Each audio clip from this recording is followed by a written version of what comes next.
ወኢዛ ደግሞ እንደገና ከ18 ውጪ በሽዕር ኻስናት በሽዕር ማለት በግጥም ኻስናት ضرورة الشعر ማለት ነው። ሽዕሩ አስገድዶን የምንጀዝምባት ነው። ምን አለ ሻዒሩ ወኢዛ ቱሲብ ኸሳሰቱን ፈተጀመል ቁራጩን ልንገራችሁ ይስተግኒ ማ አግናከ ረቡከ ቢልጊና ተብቃቃ ማ አግናከ ረቡከ ቢልጊና አላህ ሱብሓነሁ ወተዓላ በሰጠህ ገንዘብ በሰጠህ ሀብት ተብቃቃ ጥሩ ሁኔታ ላይ ከሆንክ በዛ ነገር ተብቃቅተህ እያመሰገንክ እንትን በል።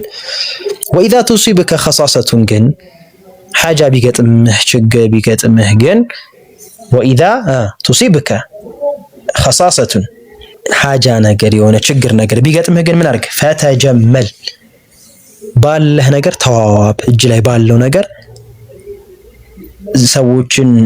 ሌሎች ሰዎችን አትጠይቅ። ኢስተግኒ ቢነፍሲከ በራስህ ተብቃቃ። ባለህ ነገር ተዋዋብ። እጅ ላይ ባለችዋ ነገር ተዋዋብ። የለኝም ነገር አታብዛ።